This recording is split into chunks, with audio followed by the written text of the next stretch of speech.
You dealt with this some in at the Orange Bowl, but obviously the no sacks against Alabama last time, and a lot of the narrative was that Georgia didn't try to pressure the quarterback that much. But I certainly don't look at it as educated as you do. But it looked like that you guys were really trying some stuff to get to him and just couldn't get to him. So obviously, how important is it to get pressure on Bryce Young this time? And what about the whole factor of, it's just a month later. Do you do a lot of different things, or do you try to do the same things better? Yeah, ultimately we want to create pressure. We want to be able to get after Bryce. As far as how we're going to do it, I don't want to give away all our secrets yet, Chip. Hopefully we can wait till after the game to figure that out. But we want to generate pressure, and certainly there's a lot of different ways you can do that. He's really good at avoiding the rush, and they did some unique things to protect him. So we have to attack it a little bit differently. But how we do that, there's a lot of different ways we can do it. Next, we'll hear from Ralph Russo. Ralph.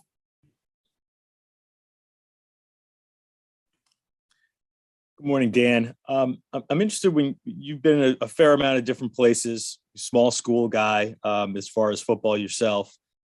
When you're at Alabama for a year and now at Georgia, it's going to sound silly, like how much do you notice how much better the players are? But when you get to a place like Georgia and you've been other places, what is sort of that moment of like, oh my, like this looks different from some of the other places I've been? Obviously, that going in, but when you actually see it and are part of it, does it sort of hit you in a way that's a little different when you get there?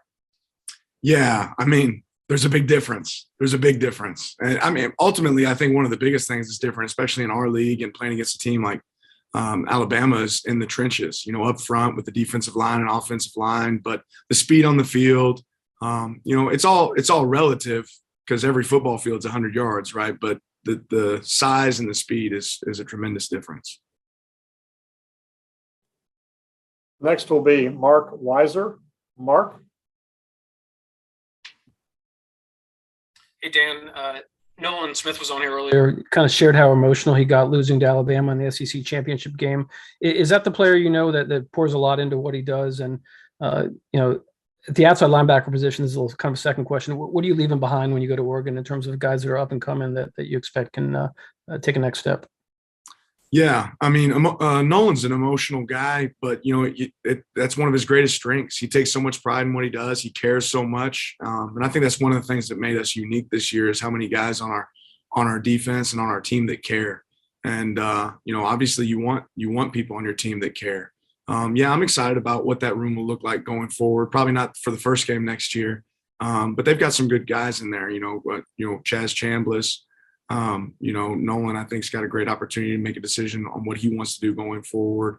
MJ Sherman, and there's some young talent that's getting brought in there as well. I know, Rob Beal has a decision to make as well. So some of these guys have tough decisions to make. I know that's not their focus right now. And then we signed some, young talent in that room also. So it'll be a good room. Next will be Mike Rodak. Mike. Just how do you go about preparing for Alabama's wide receivers, the younger guys who don't have a lot of film on them, and just how did you adjust your defense when John Mechie was injured in that last game? Yeah, they have talent at wideout. Just even losing Mechie, those other guys that have come in have shown that they're obviously really capable and successful players. But it does change your plan. You'll have to do some things differently. I know we've brought a lot of speed over, from the offense. At times we're able to use guys during certain periods to extend the field and push it down the field. And we're getting a really good look from our look team because we're able to use those guys. So ultimately it doesn't change everything that you do when they have different people plug and play, but there's an awareness on where certain guys line up and what they do when they line up there. All right. Next we'll hear from Zach Klein. Zach.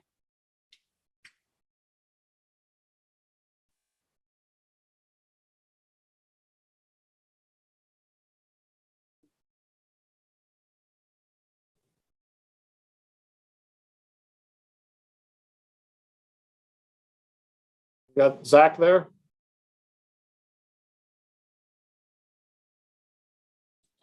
There we go. Just waiting to get unmuted. Thanks, Brett. Dan, Nakobe Dean told me that you were the first ever coach to see him when he was in high school and you were in Memphis. He said that you told him you just want to put eyes on him, probably not going to get you here, but might get you down the road.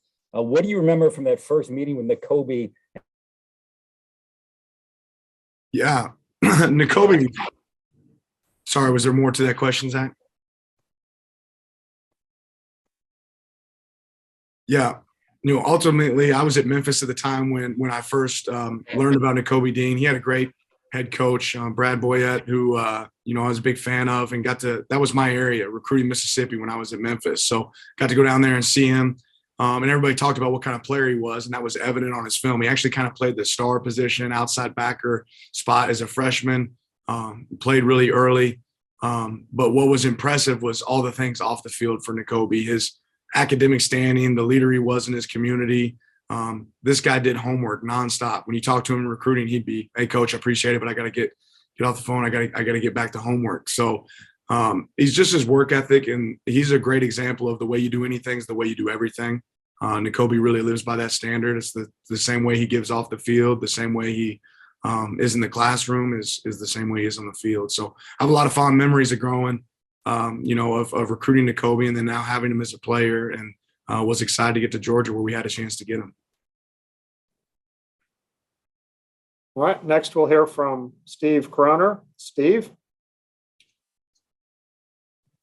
Yeah, Coach, you don't have to worry about going against Brock Bowers for another 9 months anyway, but as a defensive coordinator, when a team has a tight end as good as Brock Bowers, what does that do to your mindset and to your scheme heading into that game? Yeah, Brock's a headache for the other team. I'm glad he's on our team. In a lot of ways, Brock's like having another wideout out there on the field, obviously, and he's extremely talented, does a great job catching the ball in tough situations. I think he's developed a great amount of trust, with Stetson and in the offense, and he's really done, Coach Munkin's done a phenomenal job of moving him around and using him in a lot of unique ways. So you definitely have to treat him different. You can't treat him like your standard tight end. Thank you. Next we'll hear from Michael Casagrande. Michael, you're up. Yeah, Dan, we hear a lot about Kirby Smart and his ultra competitive side. What memories do you have of him? Anything behind the scenes that you could tell us about what he's like as a competitor in practices or in games? It doesn't matter what it is for Coach Smart. I love his passion, and I've always said that I think your players take on the energy that you put out as a coach. And Coach Smart has tremendous passion, whether it be team run on a Tuesday in practice or if it's Saturday out there on game day. He brings it every single day. There's never been a day that I walked off the field and been like, well, Coach wasn't really out there. No, that's never happened. And you see the same thing around his family, whether he's playing basketball with his son or whatever it is, the guy just likes to win. And that resonates through our program. And he prepares to win. It's not something where you just roll the ball out and think you're going to show up. He's willing to do the work it takes to be successful. So I think he realizes that, when you compete, it's not just you compete on game day. You have to compete in the way you practice. You have to compete in the way you prepare, the way you analyze data and results. And you see that constantly from Coach Smart. To something certainly that I've learned being here. But he wears it on his sleeve every day, and I appreciate that. Next up is Maria Martin. Maria?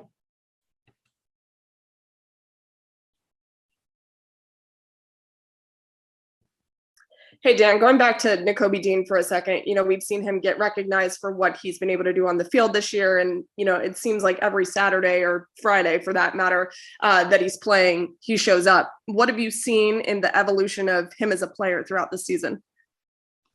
Yeah, I think, he's attacked a lot of the things that we thought he could get better at. Coach Schumann does a phenomenal job with that linebacker room, not just Nakobe, but, Channing, Quay Walker. These guys have played at a really high level all year. But, Nakobe's really improved in his coverage ability. In my mind, he's really taken pride in being an explosive blitzer, and he's created a lot of havoc plays with that, the way he's played, the physicality that he plays with. This guy tackles in practice. He works really hard in practice to be a good tackler, and I think that's something he's improved in, and you see. But he's just a lot more efficient overall in his movements. and that comes with reps. The more you play, the more successful you're going to be, and I think you see that with him. Thank you. Next up, we'll hear from Dennis Dodd. Dennis?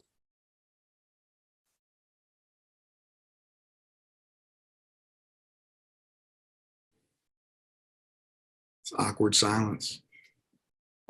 Yeah, sorry about that, Coach. All good. You want me to keep rolling? Got Dennis Dodd coming up here. Hey, there you go. Unmute. Dan, is there a position group that traditionally shows more leadership than others? And who are some of the best leaders you've had in your career on that side of the ball? Yeah, it's a good question, Dennis. Ultimately, I don't think there's one. Leaders, a lot of times you can say you want to identify them as a coach, but the reality is the players identify the leaders on your team. It's who they follow. It's who they see do it. Each week, each day. I've been here before where we were, really led by guys in the back end like J.R. Reed but it's been every position group that I've been around. I mean, we've had it last year. I think, we had a little more leadership there at the corner position. Right now, you'd say that we're really, have leaders there on the defensive front with the linebackers and the D line. But every year it's a different group. And the reality is the players follow the guys that lead. And I've been fortunate enough to be around a lot of really good ones. This team has as good as any that I've ever been around. I think Coach Smart mentioned it earlier, this season, but it's the first time I've ever been a part of a team that we came off after a big win. And our players are in the locker room talking about, hey, what we have to do better, literally right after the game, call the entire team up. And I think that's unique. That's certainly special. Great. Thank you. All right. Next, we'll hear from Seth Emerson. Seth, you're up. Dan, not to relitigate the pass rush strategy against Alabama too much, but it seems like you all had a choice of do what some other teams had done against Alabama to success earlier, or kind of stick with what had worked for you all the first 12 games. Is that too simplistic a way to sum it up, or is that close to what you saw it as? I don't know. I think we watched film pretty close and try to see what's successful against the team. And I think they had good answers and played better than we played that day. I think we're always been really pretty multiple and have a variety of ways that we can attack teams. I think we've carried that into every game. So if you go back and look at that game, we tried to attack in a lot of different ways and they were more successful than us. I think we'll always you got to have answers, and they had better answers that day than we did, but we'll build off of that. Next up will be Mike Griffith. Mike, you're up.